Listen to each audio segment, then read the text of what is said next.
Well, International Women's Day is on the 8th of March. I know this is the 27th of February 2014, and we're talking International Women's Day, but not the celebration of the day itself. We're talking a forum, and I have with me here the Member of Parliament for the Lejokuku constituency and Deputy Minister for Gender, Children and Social Protection. The Honourable Benita Sena Okitidua is my guest to talk about International or Women's Day Forum. Good morning to you. Good morning. Thank you for your time. Thank you. So what are we celebrating, really? We are celebrating the emancipation of women, the empowering of women. And the International Women's Day is actually a day set aside by United Nations for all its member states to celebrate. And this is to give some recognition to what women have gone through.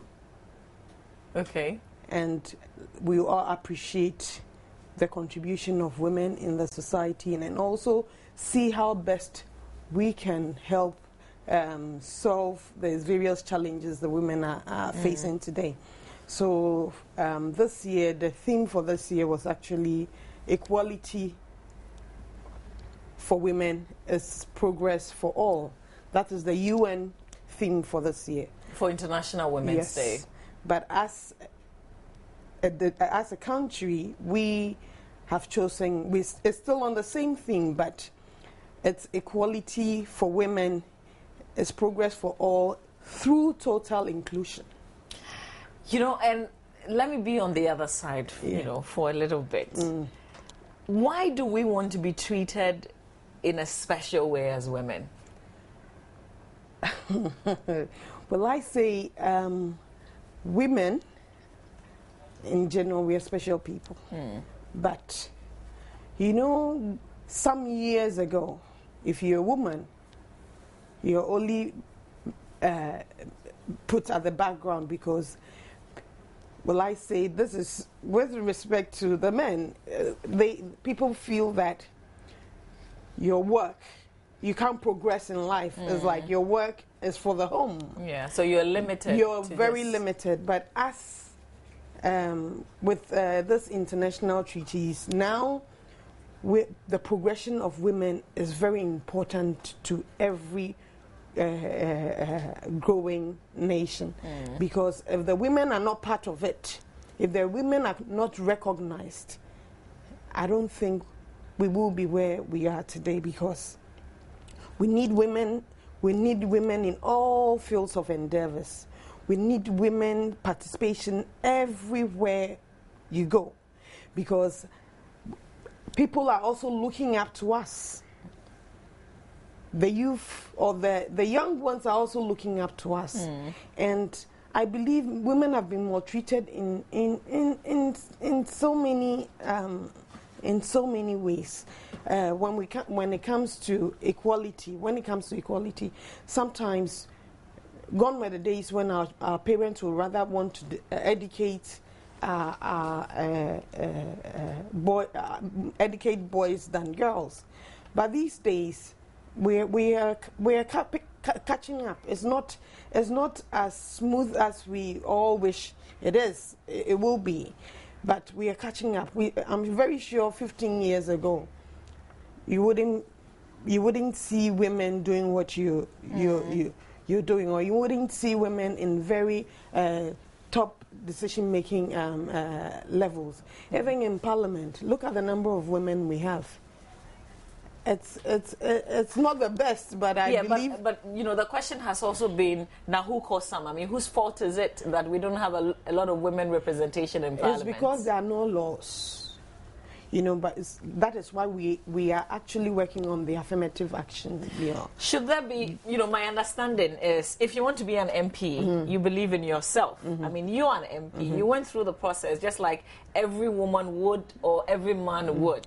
You know, do you want some special law that would say we want, you know, say 100 women in Parliament? Is that what we are looking for? Yes. Because for me, I think that the door is open. Anybody and everybody can go. You know sometimes how our men think without, because sometimes women, we're sometimes bossy, let's admit it. So the men sometimes feel very uncomfortable when they have like a woman boss. Yes, you know, thinking that it gets to your head. But is it true though? It's not. It's just because women, we are result-oriented people. So whatever position is giving us, we make sure we make the best out of it. We get the best out of it. So because of that, there's always some kind of envy when there's a woman at the top. So where do you see women in 5 years? And let's limit ourselves to women in Ghana, for instance. Where do I see women in 5 years? I see women really climbing up the ladder, because I would put I'm going to say this in my own point of view. I believe that from where I'm coming from, that is from what you said, that I voluntarily just got up and said, I want to be an MP. I'm very sure that thousands of people out there even admire the courage I had to go to do that, and they saw what I went through and appreciated everything, every step of the way, and I also made sure I succeeded. So this is a motivation to the people the people those looking up aspiring. Yes, those looking up to me, or looking up to some of the women in decision-making levels. But I believe that it was going to get to a point, because we're going to pass the affirmative action bill soon. It's going to get to a point whereby gender equality or gender issues will be mainstreamed in every MDA. And we're going to start with the MDAs. Okay. You know, making sure that at least, if it's not 50-50, it should be 40-60. Really? Yes. I mean, because there are very dynamic and very committed women out there who can also do what the men are doing, and who can even do it better. Yeah, but sometimes somebody will say, who is preventing them from? You know, it's because of the way they are treated. It's because of the way they are treated. By some men I know generally the men are trying to understand where we've gotten to now and want to support. But we've signed with the Beijing platform for action. We've signed so many international treaties, and if we want to be abreast with time, we need to look at what is being done outside. You know, so now people are getting to understand the need for having more women in their various institutions and corporate worlds. When you go to the banking sector, we have women as top managers. You know, when you go to decision, you know, even with this government, when you go to the various MDAs, most of the top positions, women are occupying it. You know, we are not there yet, but at least we are making an effort to get there.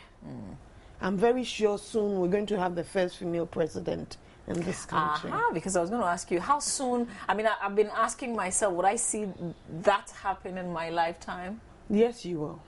I believe so. Would that be you? If that is destined, it will come to pass. Okay, so let's still talk about the International Women's Forum, which is being organized by the ministry. Yeah. Okay, so what's the? You've told us about the theme. What exactly will be happening, and when?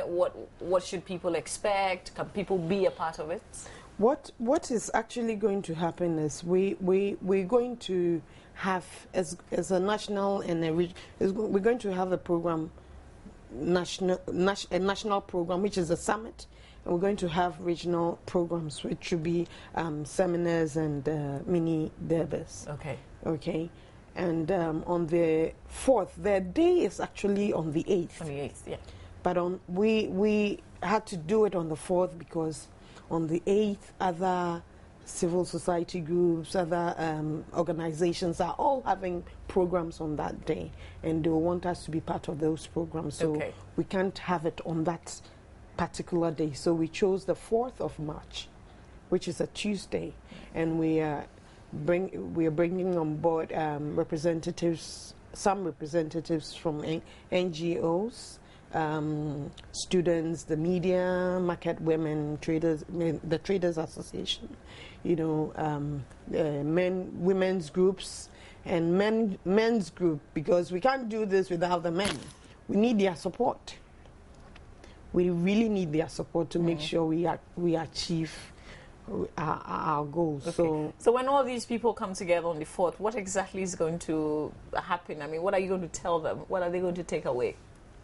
We want to tell them where we all started from, what we have achieved, and the way forward. What they should be looking forward to. We need to inspire hope in those women. So this is like an inspirational or motivational forum, if you like. Yes. Okay. Yes. Okay. Because I hopefully next year, God being with all of us, next year we're going to celebrate 40 years of the women machinery. Because if you remember, I don't think that you were born. You're talking 40 years back? No way. Sometime in April 1975, the National Council for Women in Development was launched, and since then, a lot has happened. And this council has actually metamorphosed to be what it is today as the Ministry for Gender, Children and Social Protection. So at least during the summit, we're going to tell the people how it all started, what we've gone through, the kind of challenges we are facing, so the various groups would also understand the issues that come with women empowerment. Okay. So who are the personalities that will be there? I mean, I know we'll have the sector minister. Yes. Yourself will be there, but who else? We have the members of parliament. We have the from across the different divides. Yes. We, as I said, we're inviting civil society groups. We're inviting some MDAs, ministries. We're inviting quite a number of people, people who really have the heart for women empowerment. Okay. People who really believe in the cause and want to help us to achieve. So this is the International Women's Day Forum. Yes. And you're saying that there will be a national celebration and then there will be regional as well. So how is the regional celebrations, what sort of form would it be in? The regional celebrations, we're going to have mini debates where we will involve the traditional authorities. We're going to involve the market women and all that, and they'll be spoken to.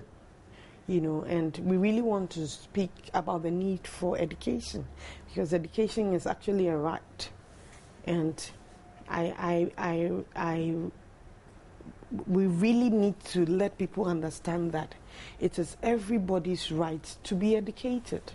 Nobody should be prevented from being educated, and this is actually the theme that is going to be used in the various so regions. Education, yes, is it girl-child education? Yes. That's what we are hitting. Yes. Well, we've been drumming this for quite some time now. Oh yes, even the government, we have the FQ, which is the free compulsory universal basic education. But the free aspect or the compulsory aspect is not being enforced, because parents are not willing to send their children to school just because they have to pay some small money for books. So if you like, it's easy for them to pay such amounts for boys and not for girls. You know, because sometimes the girls would help them with their household chores. Some will go to the market with them, go and help their mothers have a market selling their wares for them. That's why personally I thought the morning afternoon shift system should have been looked at again instead of scrapping it completely. You know, because sometimes, and a lot of us went through it, you can go help your mother sell in the morning and then go to school in the afternoon, or you can do the other way. I don't believe in that, because if you go and help your mother in the morning and you have to go to school in the afternoon, my dear, you'll be tired. A lot of people have gone through that system and they are successful today. They didn't. I mean, if you know what you want and you're pushed. They didn't have it easy. I remember those days. My mother made me cook in the morning before I get to school, because she wants to make me, she wants to build me up. Yeah, but see where you are today. At that time, I had a problem with it, though. At that time, because by the time you get to the class, you start feeling sleepy. You know, your mind is not prepared for school because you've been in the kitchen and everything is in a rush. But at least you know how it is when you wake up in the morning feeling so fresh. You are motivated to go to school. And when you are asked to go and sell before you go to school, you are being introduced to money, quick money. So you sometimes ask yourself that, why would I be in school when there's a way of making money? So most people may not even go to school at all because their parents are showing them how to make money. But let's also not overlook the fact that some parents do not have at all. I mean, if they did have enough, they would push them too. But sometimes you have to do something little for us to make a little money. My dear, if you go to every household today, every parent has a phone. They buy credit. It is about commitment. You need to be committed to the cause of your children, to the well-being of your children. You don't leave it to somebody. I know people who sell pure water, and through pure water, they've been able to educate themselves. Look at the woman in Kumasi, who is she's over 50 years, and she's now in school. Even though she's worked to help her kids to be what they are, she also has now feels there's a need for her to go to school, even at that age. So I believe as parents, when you're younger, when you are being taught, it's better. It gets into your you get to know things better than when you're old. So it is an encouragement that I'll give to all parents out there, that no matter what it is, just strive hard and make sure that you send your children to school. Okay. So the whole celebration is around education. No, that is for the regions. For the regions, okay. So, but every region, actually, we thought every region and its peculiar problem. So that is just as the national one. Even though the United Nations has given us a theme as equality for women is progress for all, we thought now our problem in this nation at large is the inclusion, the total inclusion of women in all fields. Okay. So that is what we're going to be focusing on as a nation. But in the various regions, everybody and the situation they find themselves in. Okay. And this is going to happen, is it on the 3rd or on the 4th? It's on the 4th. On the 4th, okay. Yes. So across the regions on that same day as well? Across the region, from the 4th, it'll be a national one. then the subsequent days will be the various regions will be having. Okay. Yes. All right. So I'll just give you the final words. What would you say in terms of encouraging women in particular to be a part of this whole celebration? Yes, my encouragement to women in Ghana is they shouldn't relent in their efforts to achieve their ultimate goals. We can make it. If we come together, we can make it. And I believe that as we're going to celebrate International Women's Day, we should all learn from what is happening outside. Let's ask ourselves what is happening outside that is not happening in our country.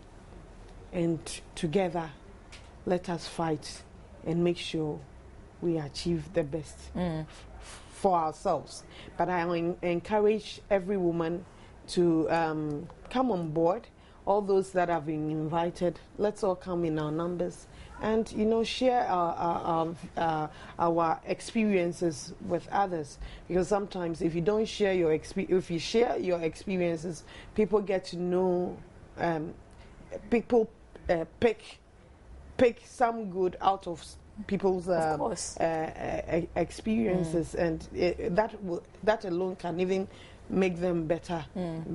Okay. So we all have to come together and make sure we celebrate this first ever summit. Okay. You know, I cannot let you go without asking if there is an update on the missing bent dead baby at Acquah Nana Teaching Hospital. As a ministry, we actually went to visit the family and mourn with them and encourage them. We know there's an investigation going on, and we are waiting for the report because we don't also want to go and reinvent the wheel by doing our own investigation. We believe the security service is going to come out with a good report, because the baby, dead or alive, must be found. And we also want to have a counseling section for the couple, for them to accept whatever the outcome will be. Okay. Deputy Minister for Gender, Children and Social Protection, I would like to say thank you so much for your time. We'll be there to support you on the 4th of March. Thank you. All right, stay on for my banner. It comes up shortly.